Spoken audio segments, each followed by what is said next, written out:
So, I'm making this video because soon I will be 25 years old, yay me, and I've hit a point in my life where I've realized I do have control and the responsibility that comes with it over my own life. If you are on your own journey of adulting, just growing up into emerging adulthood, or just trying to figure out this life thing, I think you will enjoy this video, so stay tuned.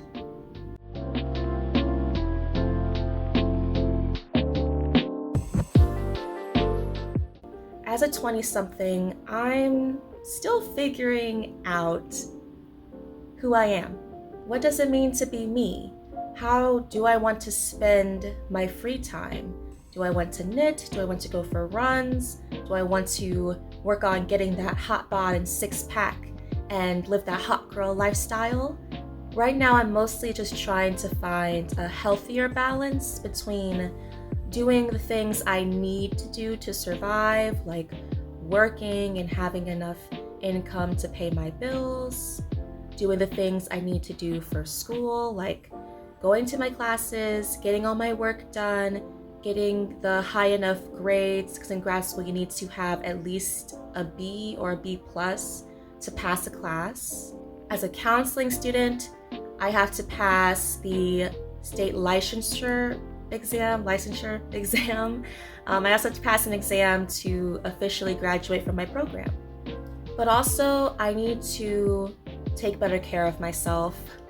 My job will be telling people, not telling them what to do, but being able to talk with people about their problems as they try to figure out what they can do to help themselves, or to reach out to people who can help them and connect them to resources and supportive people.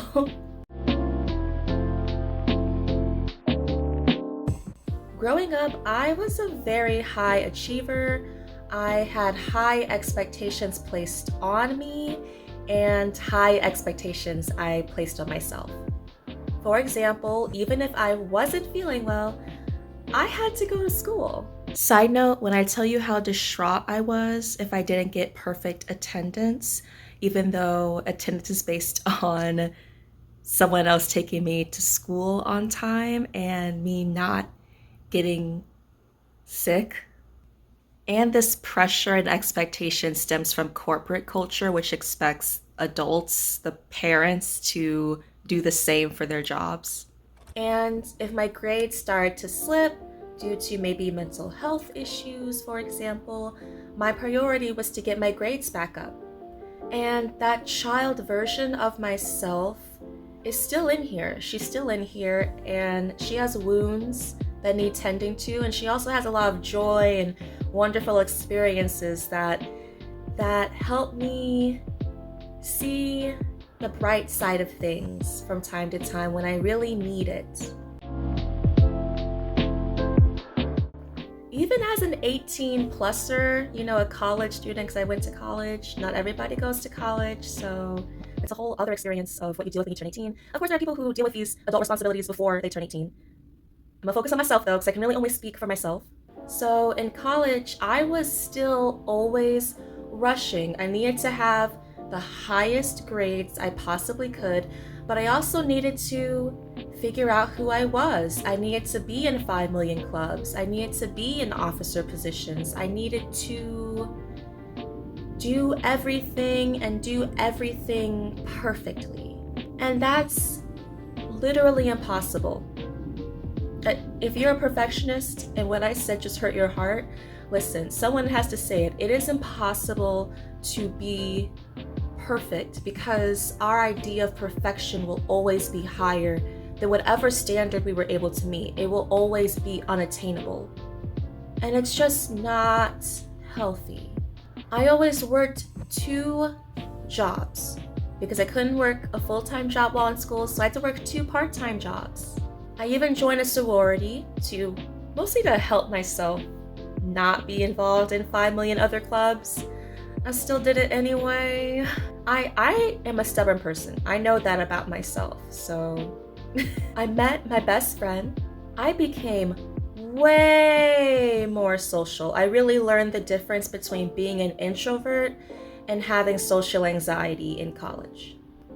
The point is, it isn't until now that I'm older and I can look back at my childhood and look back at college and look back at my gap year that wasn't a gap year because I was working full time with babies, not a relaxing job. Working with children is not a low stress job. So I really do see, truly see myself and how poorly I took care of myself. When I first made this channel, I removed a lot of those videos from back then because I was not okay. My skin was pale. You see how brown I am? My skin was kind of grayish. I was very skinny, okay? I was not okay. And as a future counselor, I need to be able to take care of myself. I need to be able to prioritize my well-being. I need to be able to practice what I preach. And I don't want to be too hard on myself. I do that, but I'm just kind of trying to emphasize how I realized an area of my life I really needed to focus on, and now I am. Not taking care of myself and always prioritizing my schoolwork or my paid work. I was on a one-track road. I don't remember the phrase. I was on a path leading straight to burnout.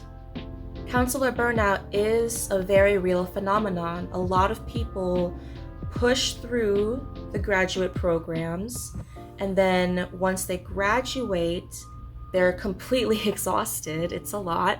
And so a lot of people burn out. They went through everything. They did everything right, quote unquote right, but they still crashed and burned because it's too much. We're only human. I've been on the go for years. I myself was heading down that path until I was stopped by people, more experienced professionals who were looking out for me. In the moment, I felt that if I just kept pushing myself, I would get to the finish line. And then once I'm at the finish line, once I have my big counselor job, even if the pay is not super crazy high, it will be enough. And I'd be focusing on that job. I wouldn't be doing internships and having other things going on, and everything would just be fine and work out. I also felt that if I slowed down and took a break, that I'd be failing myself, that I wasn't meeting my expectations. And if I don't meet my expectations, it's because I'm just not doing enough. And the fact is, my expectations were unrealistic and not helping me. They were hurting me. And I needed to change. Anyway, I feel like I'm better able to make deliberate, well-informed decisions rather than fear-based decisions made when I'm feeling rushed and panicked and I just have to get something done. I just have to do something. So this change that I made is I switched program tracks. So basically in my master's program, there are 2 tracks. There's a 2-year program and a 3-year program. And I'm not gonna dive deep into that, but basically now I have time for actual self-care, and I can really see how I thought I knew how to relax, but no. I always felt like I just need to do something. I'm not doing enough. It's like, just chill out, calm down, relax. It's fine to just read a book and just read your book. It's fine to just go for a walk when you feel like it and just watch all of The Fall of the House of Usher. I did it. It was amazing. Making this change was not easy. A lot of tears were shed. I had to confront myself. What am I doing? Why am I in this program? Well, because I want to be a counselor. I validated myself a lot. I'm like, I do want to be a counselor. I actually do love being in grad school. And now that I have less classes at the same time, so my classes are more spread out across an extra year, it's manageable. Not just me telling myself it's manageable and that'll be fine, but actually feeling and knowing and my muscles relaxing and being able to take deep breaths. Like, that's how you know this is actually manageable. Choosing ourselves, right? Choosing ourselves over work, over school, our health, mostly our mental and physical health, our happiness, our dreams, and our goals. Choosing us is not an easy thing for everyone to do. I think it's hard for most people to do. There's a lot of advice on the internet that in order to reach our goals and live our dream lives, we have to change everything about ourselves and become a whole new person and become disciplined and focused. And being more disciplined and more focused is actually really great advice. But the advice I found most helpful is finding a grounding within myself, and that grounding has to be love. This is a tough journey, but in the end, I still have hope that these steps I'm taking now in the present will build and lead me to the best possible outcome. So yes, thank you for watching today's video. Make sure to like, share, and subscribe, but mostly comment in the comment sections. I like to feel that when people watch my videos, they actually enjoyed it. So let me know in the comments below.